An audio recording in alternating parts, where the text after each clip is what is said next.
Yes. What? Did I just knock the thing out or something? You blew it. What? You didn't blow it. You didn't blow it. I didn't. Hey! She- Well-oiled machine here. I know. We had to get Tramell out of San Diego and pull him back. I had an interview to do. Just finish that up. It's a busy Friday. He had real work. Yep. Not fucking around with the community. Welcome to the boss room, everybody. The state of the studio. Happy Friday. Yeah, I feel like it should be We need a crest. We need a crest. Exactly. No, did you? We need a podium. Yeah. The little My invite. fellow Americans. The invite that Dave made was really Yes. cool. Yeah, it looked great. I feel like I was going to like a presidential fundraiser. Yeah. or That something. would work well too, because it's got the wings and shit too. Yeah. Yeah, no, it looked great. Perfect. Borderline Crest. militaristic. Yeah, we can do We're doing things a little bit differently today. It's been a while since we've kind of gotten updates from everybody. Yep. And I think now we're at a point with the staff in the studio. We've got leads. We've got people who can speak to all the different moving parts. So we're at 34 people now. Yeah, it's crazy. So I figured it's like, let's reset, let's get everybody on, and let's tell everybody what's going on with the studio and give an update. Yeah, department-wide. Yep. So what we're going to do is we're going to have people coming on throughout the show. Tramell, you're going to give your art update at the end of the show. Mm-hmm. But first, we're going to take a look at some news that's happened, because we like take a doing look at them cupcakes over there, dog? Yeah, let's get this in here because this was a big deal today. Okay. Real quick before we get to the mod thing, is that Uber had its first year in Raleigh, and you can say what you want about Uber, but they're still better than taxis, and they were delivering cupcakes. Yeah, So Rohan was trying to get a hold of the cupcake guy. Yeah, all I go downstairs, he's like flagging down the Uber guy, like, "Hey, cupcake man!" This dude rolls up in like a van, and he's got a big bag, and here you go. And he threw them out the window today, Yeah. and I was just like, all right, cool. So yeah, no, Imagine how that looked to somebody who didn't know what Uber was, or like is that those You like gonna drug break them shits cupcakes? out? Like, You gonna break them shits out? Come on now. No, I you gotta gotta save for I gotta save one for my wife. She There's killed me. 3 there. I can No, count. here, go for it. So Go for it. Merry Christmas. Don't get in the You way. got a knife or Don't something? get in the way of the sweet tooth. Here's a bottle opener. That's not gonna work. I need like Well, a napkin and a pen. All right, we'll revisit that later. Okay. All right. Okay. Yeah. Business. So yeah, let's take a look at some of the stuff that's happened. So we like talking about TV, we like talking about games, but this has been a huge deal. A lot of controversy about Valve introducing new ways to purchase things off of the Steam Workshop. Yep. Very that- controversial. Yeah, I don't have a lot of experience. I don't buy a lot of mods off of Steam. That's Yep. not my thing. But you guys, The community's up in arms. The first thing is anytime something is free and then people charge for it, people get very frustrated. The second thing is people were suggesting that a tip jar for this would have made more sense. At the end of the day, I don't see the behind-the-scenes economics of how much it cost for Valve to host all of this, what the breakdown is beyond the 25% going to the mod makers versus the 75% going to Valve, how much of that goes to the original games creators, or anything like that. It's easy to say business is business, but 75 to 25 feels really inverted to me. It feels really like, okay, you're able to make like a quarter off every dollar? Like, really? It just seems very skewed. But I don't know. I like to say the market will bear what the market will bear. If people want to do it, they're going to buy it. If people want to put their stuff up elsewhere for free, then they can do that too. yeah, I know that there are a few alternatives to this that exist, but Steam is a huge destination for people. Yeah. And what's the problem, dude?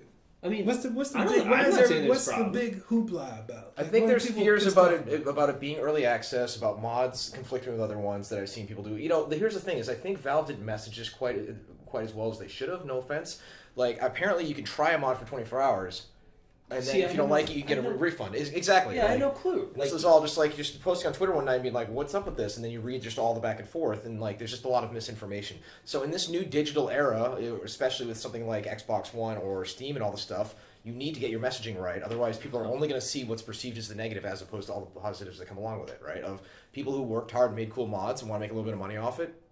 That could be their gateway to getting their first apartment out of mom's house and getting a job at a big game studio. Right? Yeah, I think that goes back to what you said about not communicating it very well. The messaging is pretty poor with this, and I saw a bunch of tweets today about where's their community? Well, we know where their community is. They're making stuff, but where's their community team at Valve trying to relay this information? Valve's kind of like Rockstar. Like, they're big enough and awesome enough and successful enough. They can be like, we don't really need to. You'll take it and just deal with it, But right? what if there was a guy like? What Please if they send us had... a VR dev kit, by the way. Well, but what if there was a video or a discussion or a group of people who's like, hey, this is how this thing works. They need a Rohan Revis. Well, are you going to leave us for Valve? No, I'm not going to leave you guys for Valve. Oh, money talks. But, so, I mean, what do you think? What do you think, Tramell? I don't think it's a big deal, man. I think, like, business is business. They got to eat too.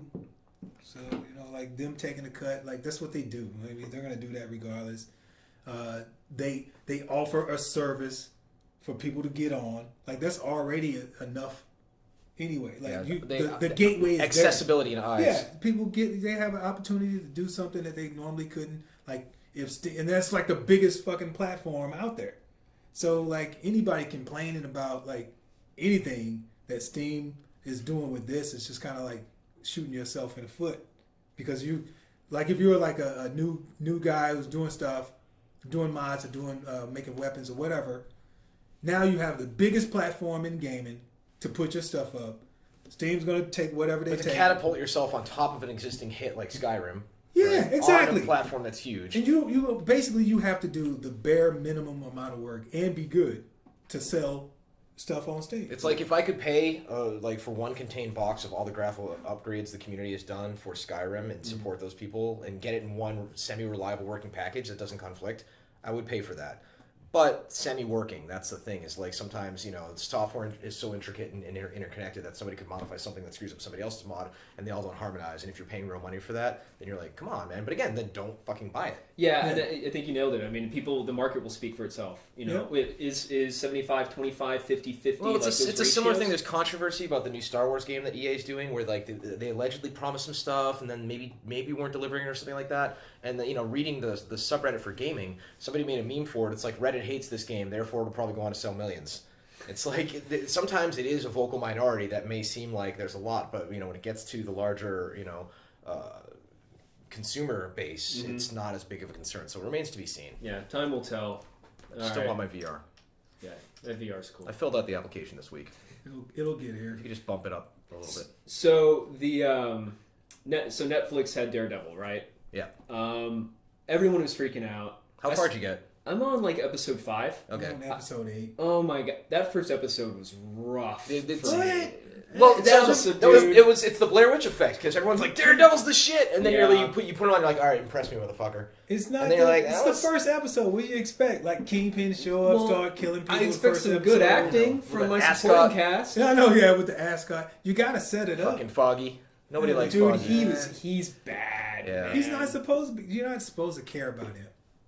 But Like when they murder him off. Foggy's supposed to be the moral center of the story. He's supposed to be, but he's turning out to be a bitch. But you gotta have the bitch character in there. You gotta have a chump character in there. You could have the Robin or yeah, exactly, for Daredevil to protect. His characterization doesn't bother me. Like, I understand that as a supporting character, but his acting is just really bad. He's just a chump, dude. He's a chump character. Yeah, but it's good to see he's like Marvel. Bucky. Yeah, totally. That's a good point. Bucky, dude. Without Winter Soldier. Yeah. But it is cool to see Netflix and Marvel collaboration like this, and the further I got into it, the better it got. They're doing a Power Man show too. Wait, who the fuck is Power Man? Power Man, the dude with Iron Fist and Power Man. Powers? Iron Fist and Power Man, black guy with the and the other dude he had like Iron Fist was the karate dude with the yellow mask. I totally don't know though. What? Iron Fist and Power Man. Okay. Yeah, but it's not gonna be Power Man. It's gonna be him and his wife. I think his wife is somebody else. Was that a Marvel or DC? It's Marvel. Okay. It's all Marvel. I mean, here's the thing about the shows. I love the first season. I had that whole thing where like I finished it and I'm like, it's like finishing your cake. You're like, I want more. Like it was really good. And so now I have to wait for season 2. But the showrunner apparently isn't coming back. And I don't make television, but what I understand is the showrunner in many ways is what drives the quality, what drives the edit, what drives the tone of everything. And I loved it. Yeah, I was afraid like.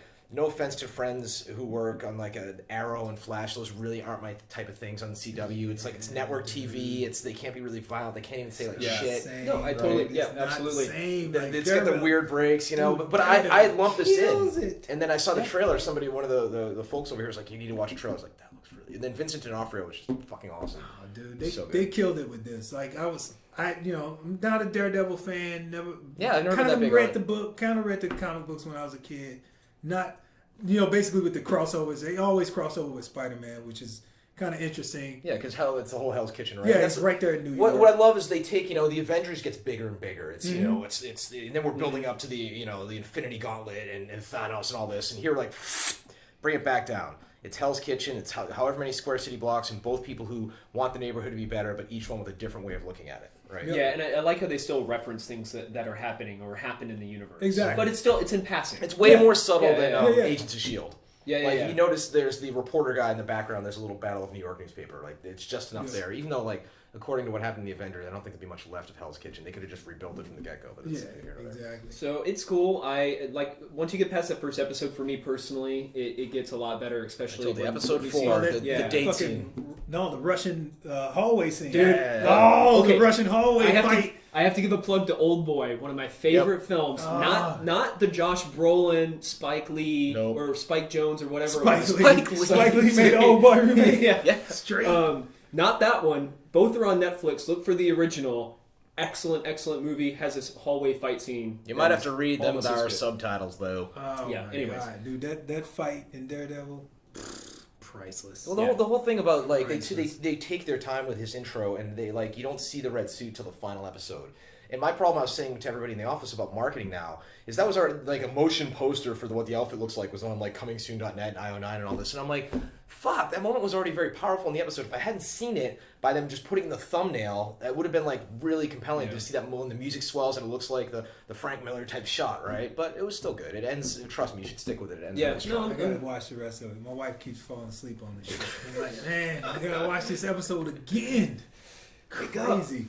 All right, so one of the other things that happened this week was the Mad Max game trailer. I think obviously since the film is ramping up, you're seeing the film get so good. Now that they're getting onto the game. I'm not impressed, dude. I thought it looked really good. It could go either way for me. I'm not impressed. Well, so I saw the Game Informer cover for this, and no offense to the artist that did it, I thought the Game Informer cover art was kind of right? It looked like, it's another movie game where they just kind of farted out. And I personally thought this trailer looked really good. It looks like there's this weird thing where Warner Brothers games are getting this whole thing where they start to feel like Batman now. Yeah, that's what I'm saying. It's basically Batman. Like Shadow of Mordor's Batman. Oh, just like Ubisoft games are towers and unlocking locations. Dude, now, right? It's basically Arkham City open world. It's Rage Arkham City. Yeah, Rage and Arkham City. I'm okay with that. I would play that. I do like at some points you'll see that he's using the car as a utility, like he's using it to drag things across the environment, open up locations, all that kind of stuff. It could go either way. I mean, they're going to cherry pick the best stuff for something like this. They always show that scene of the protagonist just walking up to the door in the game. You never do that. You're always running as fast as you put your hand at the door. It's like he's doing the swagger, yeah, what's up? Yeah, I think it looks cool. I think it looks good. I mean, I don't know how well it's going to play. I think it...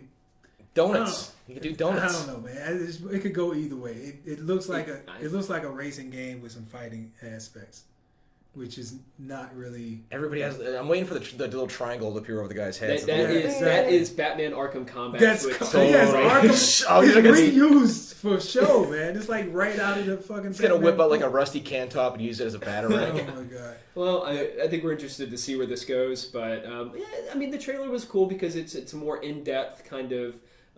Doc trailer that goes through some of the mechanics. That's almost the best way to introduce it. Is here's the fucking game, as opposed to. And I mean, so everyone's talking about the trailer for the new Star Wars game, and everyone's like, "What'd you think of that?" I'm like, "It's a cool cinematic." Well, yeah, exactly. Where's the game? No, true. And that's a real-time demo, that Epic would have done to show off Unreal Engine, right? That's show me the actual game scenarios. And right? and this is the game, which leads me to believe when people see the Star Wars thing, people are like, "Oh my god, that's freaking awesome." But then when they see something like this, they say what I say, which is, I could go either way. I'm curious. It looks like one of the central plots of the movie revolves around Max and Charlize Theron's character. I think his name Furio or something like Furia, something like that. Where there's these young women who are held captive as almost sex slaves or something like that, as currency. And they can have a mission where you're just rescuing them. Talk about the ultimate trope of rescue the princess, right? It looks like that's going to be in there too. It's going to be interesting. Good explosions. Yeah, I mean, I do appreciate the length of the trailer and the in-depth involvement of explaining the mechanics, all that kind of stuff. This car combat, if they pull it off like that with a little bit of that burnout, right? right? Looks like Yeah. the big bad isn't the main guy from the movie though. No, I think this isn't based off the movie. This is like a complete different side story. Okay. I love how he's just eating whatever. Yeah, He's he's like the guy in the '80s cop drama where he's like, "It's blood." like Like, no shit. pure cocaine just rubbing on your gums. Yep, that's what it is. Yeah, wait, let me double check. Oh, that's good. That's good. All right, Tramell, we will see you in a little bit. For right now, though, we're going to check in with Arjan. He couldn't be here today, but we got him on video giving an operations update, which is pretty great. So let's You get the subtitles in there? No. Dick. Hi, I'm Arjan Brussi. I'm the CEO at Bosky and one of the founders. I want to give you an update on the state of the studio. You know, we started August last year, right? You know, with nobody, right? So basically, we grew up until kind of 33 people right now. You know, we recently hired two guys that you guys probably haven't heard about yet. One of them is Lee Hines, crazy good hard service modeler. So he makes awesome looking guns and all that, right? We threw him in kind of in the back end of our recent milestone. He's been working late evenings to crank out weapons already for the milestone. So he's doing great. The other guy is Zach Lowry. He's we make fun of his name because of the Bad Boys type stuff. Lowry. So he's doing an awesome job animating, right? We have a lot of things to animate. You know, we want to make something look very cool. So he's on that team. So we have a kick-ass animation team right now. So it's a good team, right? We were really happy with the people we've hired. So yeah, right now, right, we're still in this kind of old, kind of crazy office space, and we're kind of getting asses to elbows now, right? Everybody's kind of really tight and all that. I think we need more space, so we have the place upstairs becoming available probably next month. So we hope so it gives us kind of more space for interns, for extending the QA team, and hiring some more people and all that. But yeah, to explain how dire the situation right now is. Right, we're working on pretty high-end workstations, right? To develop the game, you're kind of running on kind of high-end machines. But if we actually run the game, they use so much power that the power goes out. And so we need to do all this kind of management to make sure that only two people in the same in a single room can actually play the game at the same time. Otherwise, just all the UPS start beeping and it's just mayhem and all that. So yeah, we don't want that. So it's kind of rough. It's just interesting, to see how much power these machines use and these high-end video cards and all that. So we've been growing steadily, right? I think the big next thing for us is actually showing you guys, right, what the game is all about, right? Not some pre-rendered trailer or stuff like that, but really gameplay. So we're working on plans now to get that showing to you, right? So we're working with our publisher to get that whole plan sorted, right? We really want to get it into a place where we can give it to people can play it, give us feedback, all that, because I think we need that to make the game better, right? The thing I always say that we need actual players that are out there, that sometimes or often kick the asses of all the developers, and we want to throw them into the mix and ask them to what do you think of the game, right? And find the imbalances and all that. So and from that point onwards, we'll do a lot of iteration to constantly look at telemetry, get your feedback, and make the game better. So we're really looking forward to getting that phase started, hopefully soon. And thanks for listening, and enjoy the show.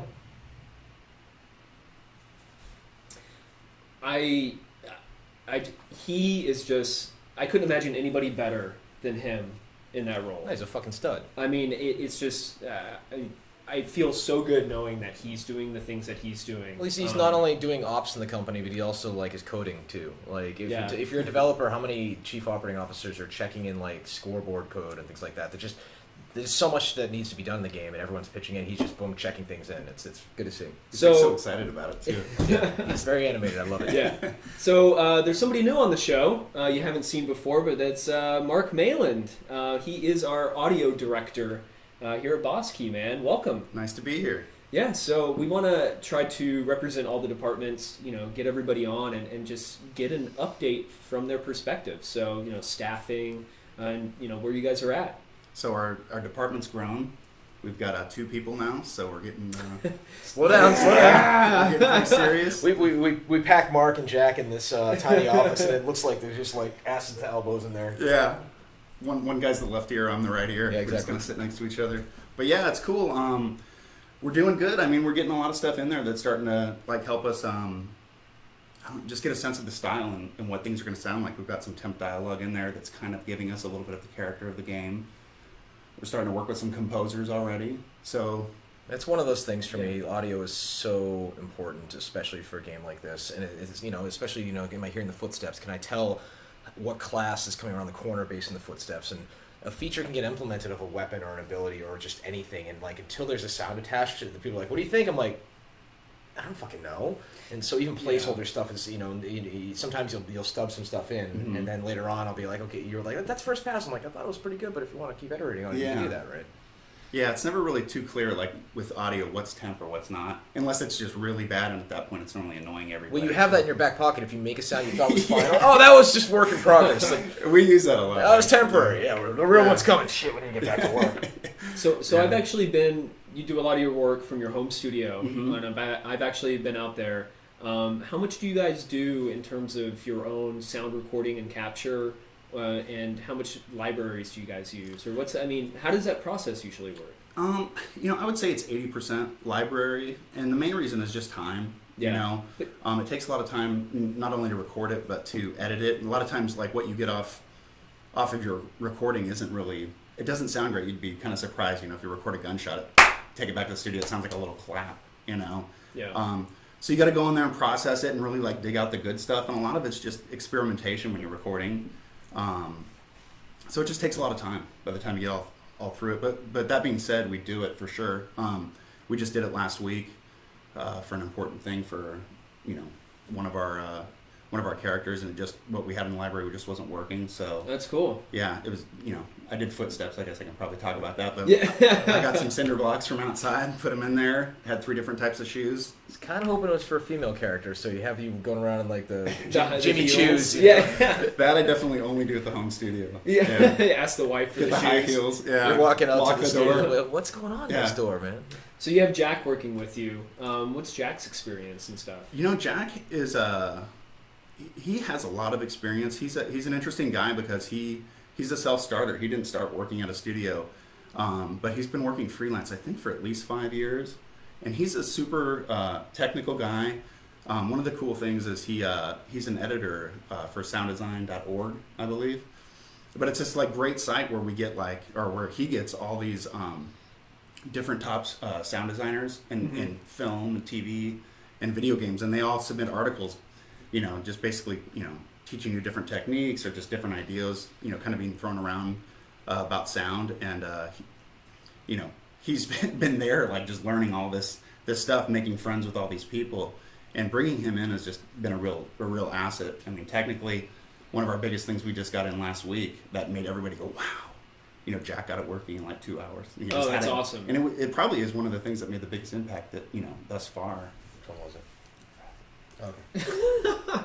So a couple questions from the chat. A lot of people are just like, this audio is hard. Like nobody ever talks about audio. It's probably the coolest part of development. All that kind of stuff. So it's nice to see that people recognize that what you're doing is one of the unsung kind of hero positions of the studio.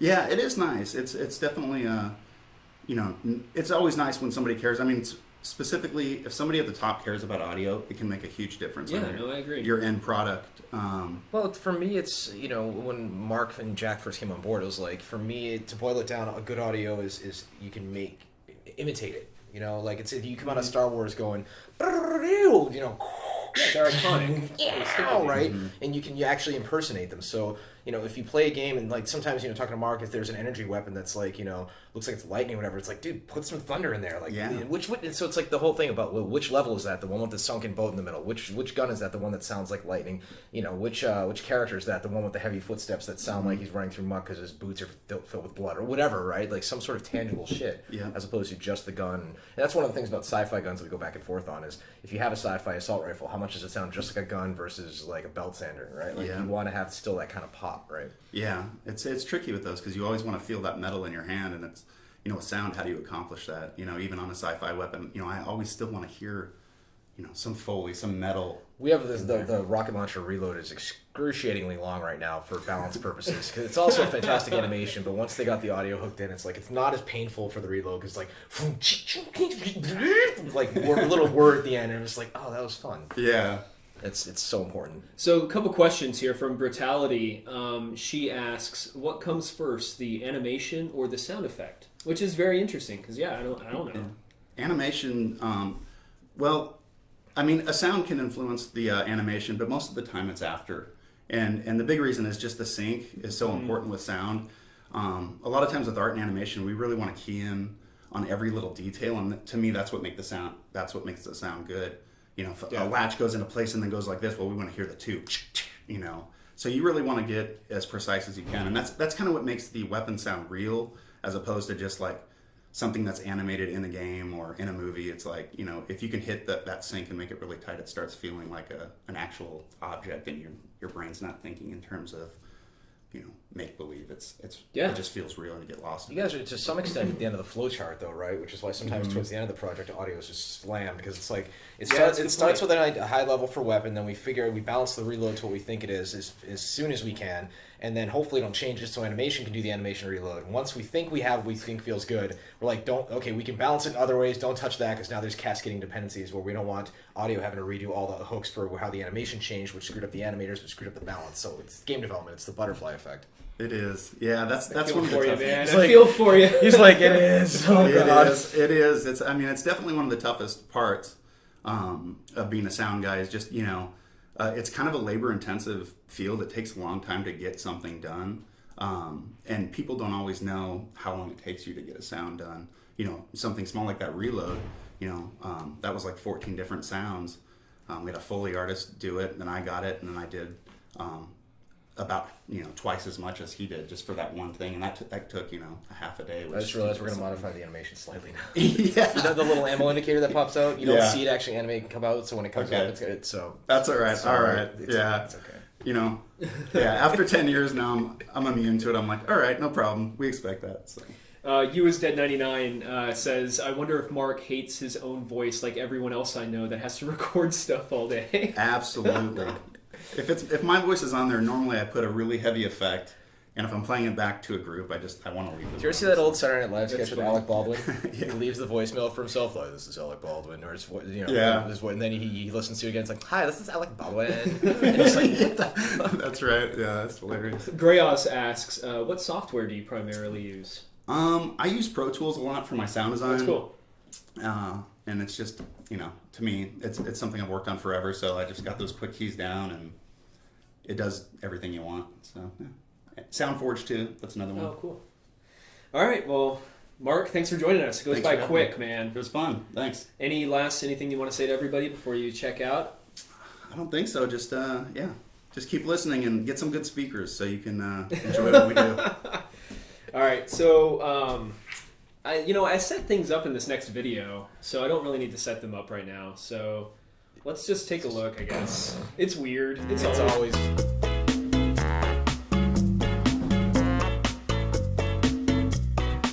So last week, Ethan and Tramell went to Ringling. It's an art school to talk to students, look for interns, and I asked Ethan if he could document the trip, take some photos and videos and all of that to share with everybody.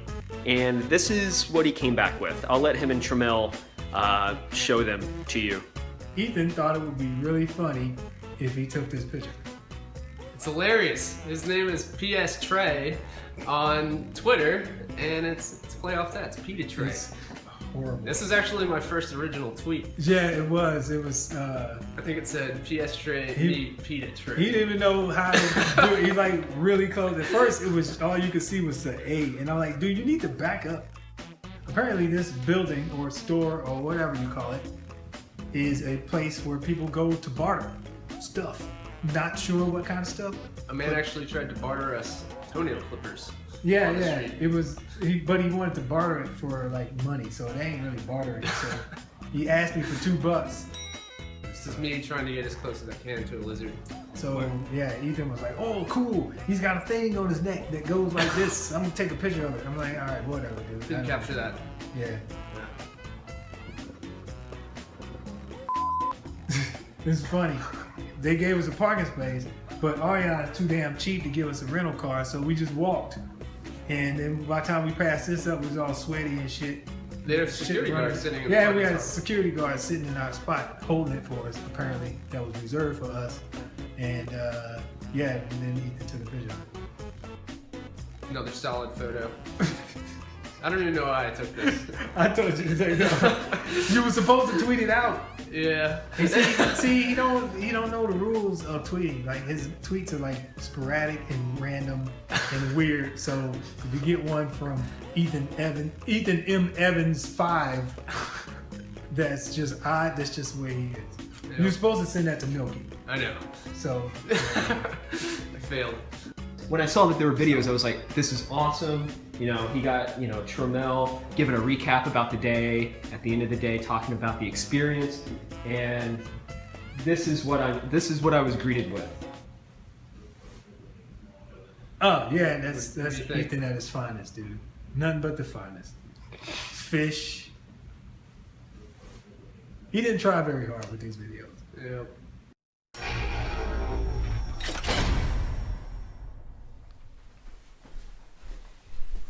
Yep. I love Ethan. It's so I love Ethan so much. I'd like to say thank you for Ringling for Yeah, we're gonna want to. Yeah. So you guys, if you go and watch it on our YouTube page, there's some outtakes that you can find. So there's some supplemental material that you'll find on our YouTube account. If Nice. you go check it out. So yeah, you know, you want It's to like pre-order and get exclusive content at Walmart. I see what you're doing there. I know where that train leads, dude. I want to, you know, it's long. It extends it. But yeah. Well, that's the irony is like Ethan has such a good design sense Oh, yeah, and is such a good absolutely. artist, and you tell him to go take pictures, and he takes photos of like God. a fucking restaurant clapboard. You get the strangest stuff back. Oh, dude. The fish. I had no intention of doing that video, but then when he was like, he came into my office and he's like, oh, I got photos, I documented the trip. I was like, oh, cool, okay, cool. He's like, I'll put them on the drive for you. And I pull them up and I just lose it. And then I see that there are 2 videos and I'm like, okay, cool, this is Tramell talking about your... That fish video is out of control. Hey, look, fish. And I think there's a spiny lobster at the bottom going, hey, Oh please my don't eat me. God. Don't eat me. It's too funny. So follow Ethan at Ethan M Evans 5. Because there's apparently 4 Ethan M. Evans before that. I hope the other Maybe. 3 are as interesting. So as you can see, we got Ryan Palser over here. He is our senior animator. Don't What shoot. is it? Don't shoot. Don't shoot, Internet. I've been lurking in the background of the studio for quite a while. Larking and twerking. No, it's great. We wanted to get you on here, get an update from the animation team, which is now pretty beefy. Yeah, like in we're- the past couple of months. I So think please we're one take of it the away. few departments that's actually fully staffed up now. We've got everyone we need. We got 3 experienced animators, and then Randall, our technical guy, who's just a wizard. Cornfield. Yeah, Cornfield. He likes his food straight up American. Cheeseburgers, pizza. Yep. Don't take him for a Korean barbecue. No. Not gonna happen. I saw him with the Bojangles cup, and he had the Bojangles cup for the entire day. Did he? Yeah, he was That just nursing shit it. is delicious. Oh yeah. So I mean, what else? So the world of animation for you guys. I mean, you're working with pretty much almost all the departments all at the same time. Yeah, we kind of And- connect with everything.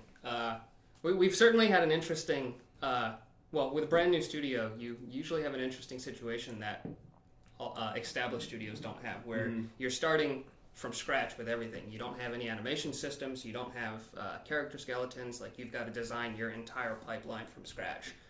And it's very dependent on the type of game you want to make, obviously. So we went through quite a bit of iteration to try to find what was going to be the appropriate approach for what we wanted to make here. With the engine that we're using. Yeah. The Unreal Engine, I mean, you guys have talked about it before. It is a solid engine. It's got a lot of great features just built right into it that allowed me particularly to go through and build the majority of the animation system without having to have a programmer spend all of his time doing that. I only had to go to them periodically to tie stuff back into the code, which was really, really nice. Teach a man to fish. Exactly. So we had to build both the first person versions, which is that's its own unique challenge because first person shooters, everyone knows what a first person shooter should feel like.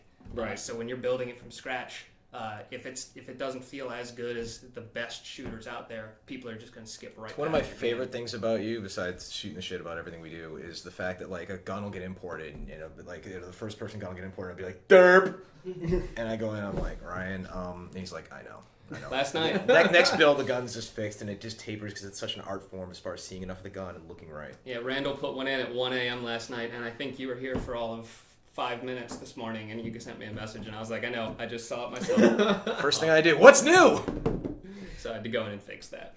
So with the team that you have now, I mean, do you feel like you're running on all cylinders? Like all of those members are in place, and now you guys are knocking out of the park. We kind of went 0 to 100 there as soon as those both Nick and Zach showed up just within a few weeks of each other, and that was really nice because up until then I was trying to juggle designing and building the systems on top of still trying to create some content. Yeah, at the that's same crazy. time. You're going like, what's taking so long? Yeah, and I was like, I gotta fix this technical thing before I can throw the animation in. And like these two guys showed up, and like it was right at the perfect time in the project. Like a lot of the character designs and models were starting to come online.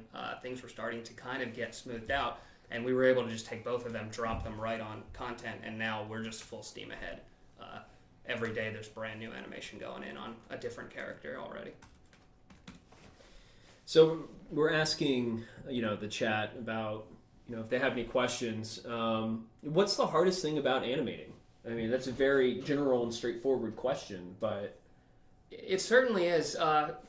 One of the things I always like to say about animation is that it's one of the easier disciplines to get into, but it's extremely difficult to master being good at animation. Anyone, like I could take anyone, sit them down in front of Maya, open it up, and teach them how to move stuff and drop keys quickly. But then being able to do that and actually have the final result feel like a real weapon or have a character move with proper weight and like balance, it's an art form like any other. It's like the uncanny valley. Like we just know what a person looks right, and then it's like we had the thread earlier in the email list this week where we're sending around like these bad demo reels. Oh yeah, those are great. Yeah, it's like the human brain for people that don't stare at it every day. They know when something's wrong. They don't know what it is that's wrong, but they can look at it and say that's not right. Yeah. So Mad Joe 21, and I know what your answer is going to be. This is how cool this is. What is the most annoying thing you had to animate so far? For this project? No, well, just in general. Ooh, in general. I know what this is. I know exactly. So back on Call of Duty Ghosts, the Extinction DLC for that, we had a giant kraken in the final DLC pack for that. That was a nightmare. Tentacles are the single most difficult thing to animate ever because they're a nightmare to set up to rig, and then they're a nightmare to animate. And we ended up having 4 animators working on that stupid kraken for weeks to get that So it damn took thing 4 done. people to unleash it. Yeah, and it only had 4 tentacles too, and it still took a small army of animators to work on that damn thing. So on the flip side of that, Dr. Disfigured asks, what's your favorite kind of thing to animate? Man, I really enjoy animating weapons, getting them to feel like a real object on screen, and when you shoot it, feel like it's powerful. That's a ton of fun to do. Once you do that as an animator, there's something special about that. But then at the same time, doing unique character animation that's outside of the norm, especially with the crazy character designs we've got for this project, it's fantastic. So Icy Bush says, what is the key to... Wait, what? Oh, God. He got me. Damn it. What is the key to catching those just doesn't feel right issues that come up? How do you do that? Is that just innate skill? Yeah, you have to have the eye for it, or been doing it long enough to be able to spot that stuff. It's kind of like pornography, when you see it. Yeah, it is. Good analogy! Thank you. Again, you can show it to people and they won't necessarily, they can see that something's not quite right but not know how to fix it, and that's what sets a great animator apart from the rest of the pack, is they can look at it, see that it's not quite right, and then know what they need to do to take it that last 5-10% to get it to feel great. Cool. Well, thanks, Ryan. I know it seems like it went by fast. Yeah. And it did. Yeah. But yeah, anything you want to say to everybody before you jet? Well, again, it's animation's kind of been hiding in the background because we haven't shown any gameplay stuff yet. So I can't wait for that stuff to start coming out and get to see what this game's all about in the movement. It's going to be great.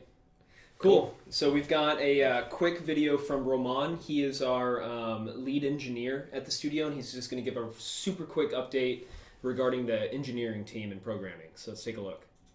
It's basically a mask.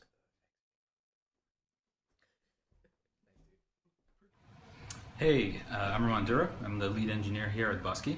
Just wanted to give you a quick update on what we've been doing in the engineering team. So we're 6 programmers. We're making a lot of progress. Things are moving really fast. We've basically got a pretty cool game that we play every day. A lot of people are screaming in playtests, especially Arjan. So recently we just integrated Unreal Engine 4.7. Pretty happy about this. And this week we're starting on a new phase of prototyping with new weapons and new gameplay mechanics. We've got also a lot of online backend services up and running, so things like matchmaking, logging in accounts, crash reports, and player stats. So we can already see who's got the best and the worst KDR here at the studio. Yeah, it's moving along pretty well, and I think that's it for this time. Thanks for watching.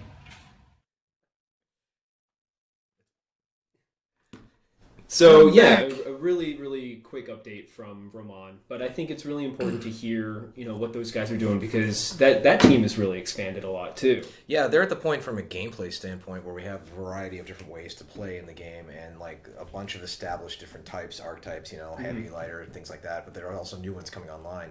So they're having to find the balance between, making sure the old ones don't decay and they still remain balanced with implementing the new ones. So it's been tricky for them, but they're doing a great job. Yeah, those guys are rock stars, man. Yep. Like I'm just in constant awe of what they're doing. Yeah. So, all right, we got this guy.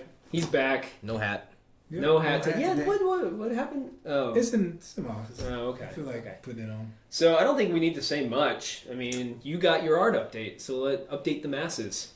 Yeah, man, stuff's going in. All right, we'll see you later. Stuff's getting No. done. Nah, I mean, we've got. It's been great because we've got a good internal group, and then we've got like a lot of awesome outsourcers that are just From a variety of nations. if I yes recall. from a variety of nations. Ones you cannot even pronounce. Yeah, it's crazy. Like guys from all over the place: Bulgaria, Romania, Uzbekistan, or some shit like that. I don't know. All over the place, but like you're getting just good talent all over the place. Just doing concepts, doing models and environment work. From one end to the next, just like filling in those gaps. It's actually an interesting point. We have a level that, like, after all the prototyping, we really feel like is kind of like the archetype of a game type that we're working on, and they're starting to actually layer some of the visuals into that too. Yep, starting to put that stuff in there. Environment teams dealing with that. We're going to be starting outsourcing a lot of that this week. And then hopefully try to get that done within the next month or two so we can ramp up for this milestone. But yeah, man, everything's coming online. Jay is actually coming to the end of the line with his character work. So he's got one more character to concept after the one he's working on. And then we're going to fire him after that. Don't joke. He's very sensitive. Oh, jeez. Oh, jeez. I guess we still got weapons, though. So then he'll work on weapons and then probably do some props and stuff for this next milestone. But yeah, he's coming to an end on the character stuff. So, I mean, things are just moving along really, really fast. Lightning fast, man. Yeah. So it's good, man. Great team, man. These guys are working hard. They're kicking ass. We're at that point where, like, I've seen so many assets that have been shown off in the Friday meetings when you show them off of just different weapons, high poly, low poly, and everything in between. And then we're at the point where, like, a lot of the weapons, we know what they are going to be in game, we know what the level's going to be, and then things are just, boom, not coming online. There's, like, one weapon I've been looking at is a medium poly, untextured for months. And then finally I just show up today and it's like, boom, in. And it's like, oh, shit, where'd that come from? Yeah. Even though the magazine clip was Yeah, still the Epic all the- Games texture. Yeah, all the stuff in the, like, it won't show up correctly until all the animations are done. So they're still working on the animations. I think Zach is actually working on the animations for that. And when he's done actually converting all the animations for first person, then all the pieces will show up and stuff. Oh, yeah, it's good to know he's animating that now, Yeah. actually. So then we'll start doing like a final pass on it to get like more moving parts and get like the ammo counters in there and dialing in the textures and maybe rounding out some edges, add some more geo. But once we get it on screen and getting first person and start playing around with it, then another pass goes up. So it's a lot more work to go into it once we get it up on screen. Yeah, and you guys have, and I know that Arjan mentioned Lee is now on the team. I mean, that guy is kicking ass. Lee came in at some serious pressure. Like it was at the end of the milestone. It was right? at the end of the milestone, 1 week before the end of the milestone, and I gave him an asset that was due for the milestone. I don't think he went home. No, he did. He stayed here. He kicked ass, man, and he pushed it out. So I mean, he did a really good job on it. He's doing a final touch up on it right now. But yeah, that's the type of people we have, man. We got people who are dedicated to dedicated to making really cool shit and getting it done in a timely fashion. But that's not normally how we operate. But it just happened to be one of those things that we needed, and he came through for us. So it was good. So we got a couple questions from chat. Sospitas asks, so who gets the super fun job of fixing the outsourced models if they aren't up to scratch? Somebody knows their shit. Yeah, I mean that's a developer right there. It's a little bit of everybody. I ended up doing some things. It is not necessarily that they need to be fixed. In some regard, we put something up on screen. It's done very well, but when we put it up on screen, then we start to see what's really important. Because the outsourcer is just focused on pretty much the weapon itself. They're not focused on what it looks like in first person and what really shows when things start moving around and start animating. So once it gets rigged and start animating, then we go back to the kind of look at it and be like, oh, we could probably add some edge loops there, or we can add an animated piece here to make it more interesting. So it gives us to a 90% state from outsourcing, and then we can take it the rest of the way. The weapon takes up 3/4 of the screen. Yeah. We get a really big rocket launcher that's been on screen for a long time, and people don't realize how big it is until the last week before the milestone. Well played. So I think this is kind of a more general question. I don't know, Cliff, you could probably weigh in, but Hipsterminals asks, how is the animation team going about movement? Will it be fluidly awesome? Fluidly awesome. I like that term. It sounds like marketing for the next Tony Hawk game, or a Mountain Dew slogan. So what we've talked a little bit before about this, and the fact that the difference between screen acting, the subtleties of the little twitch of somebody if they're upset, versus theater acting where people are a little bit more grandiose, right? And the movement in a game like this, the pacing we have and the verticality is a lot more like theater acting, where the movements need to be a little bit more exaggerated, and some of that's kind of coming through. We kind of look at the way the Mortal Kombat games stylize the characters' hands to be a little bit bigger, or their superhero type proportions, right? We're not going for realistic military FPS. We're going for slightly stylized a ballet of combat, so to speak. Yeah. And the way the moves kind of chain together between the big characters, kind of I don't want to get into too much detail about the attacks, but certain characters can fly through the air and do all sorts of crazy things. Is you really want that kind of smooth flow between it, almost like classic Disney animator style. Totally pulled that out of my ass right there. No, pretty articulate. Really good. Yeah, the goal is to ultimately at the end of it have something that feels like you're moving through the space. So it's not like this stutter step. It's how in some games you run up to something and it's oh yeah, just bumped into that, or you hit a curve and you just stop. Or you gotta wait for the fancy. Yeah, you gotta do all kind of wacky stuff. So for us, it's more about having those animations chained together in a way that looks natural and fluid through the space. So if you see somebody moving, it's not oh, he's playing the run animation now. Oh, he's playing a grab animation. It's these things are actually chaining together to create this series of movements throughout the space. Will it blend? Jared Bott, he keeps asking this question. I don't know if we can answer it, but he says, can we expect any Easter eggs in your new IP? We will fit as many Easter eggs in this game as I damn well can, because I love them. I think everybody it's at the a free studio news cycle, likes right? Now when your game is hopefully being played by thousands, if not millions of people, somebody's going to find out the one thing you never thought that they would find, and that's a free news story. It's just legally, if your game is this is when we were dealing with the ESRB, by the way. Now debatable. It's one of those situations where you can't be hiding something that takes your game from an M rating and puts it to an adult only, like giant genitalia in the sky. Yes. Yeah, exactly. That's the precedent of hot coffee, which cost those guys a lot of money. So. Giant genitalia. Mm-hmm. That's no moon. I must. That's no. I gotta remove that giant rock then. Yep, it's the Little Mermaid cover. Yeah, exactly. That rock looked just like a rock spire or a cock spire. Anything you want to say to everybody, Tramell? I mean, it kind of wrap up. He made some good ice cream this week. He did. Yeah, man. I had the Pink Panther the other day. Was that yesterday? Yeah, Pink Panther. was yesterday. Tramell came on board, and I'm talking to him, and I was like, "So what? What do you do for fun?" And he's like, "Nah, I don't drink. I'm a vegetarian." I'm like, "He's got to have a vice." Make the ice cream. I've known him for how long, and finally I find out. It's Ice the cream. dude. Ice So cream. the Pink Panther came in, and prior to that was the Black Cat. Next one is Snow Leopard.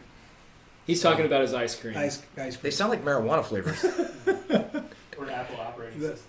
I do. Yeah. They all do. They sound The like Pink operating Panther was systems. good though. I think the Pink Panther was better than Black Was it the Cat. strawberry and Kit Kat? Yeah, Yeah, that was strawberry good. and Kit Tastes like strawberries dipped in chocolate. I felt Yeah, like it a was- pretty woman. Like I needed champagne. You were gonna romance me. Yeah, I was trying to get in them draws, dog. So real quick, we'll finish it up. But Z-Brad says, can the art be compared to TF2? Cartoonish but gritty. Nah.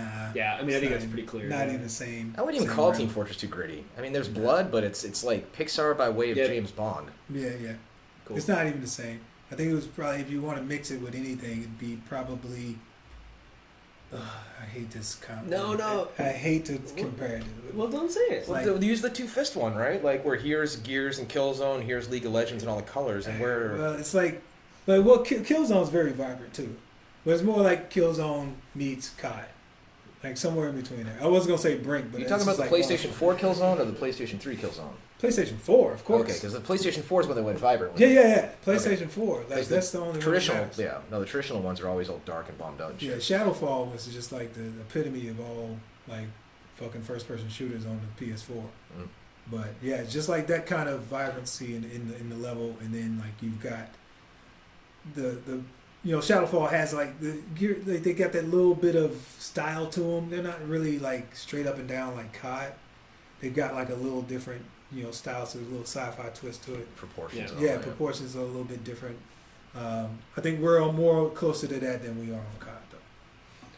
Cool. All right. Well, let's close it out. I want to give a quick shout out to John Long.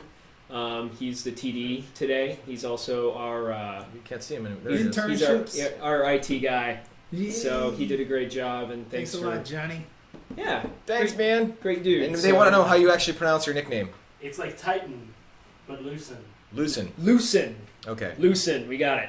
Nice. Sweet. Loosen. Loosen my belt after a meal. Yeah. Oh, that's what I'm gonna do. Cool. Thanks for watching, everybody. I do want to let everybody know that internship applications are now closed. Done. When Closed. are we gonna say something about who won and who didn't? Well, later, at a later date, on the 8th. On the 8th. We should just announce right now who didn't make it.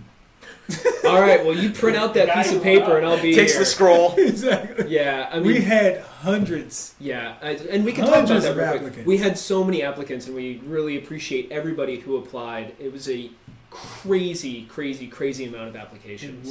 was Milky was saying it's like 3 an hour Yeah, or something like that. yeah, It's it's crazy. unbelievable, but we appreciate the interest, and it is now closed. So we will reach out to those people, and we will announce those who we choose on the May 8th Boss Room, so in 2 weeks. Thanks, everybody, for joining us. Follow us on all this stuff you see down there, and blah, blah, blah. And thanks, and we'll see you in a couple weeks. Wah wah. See ya. Boom. We done?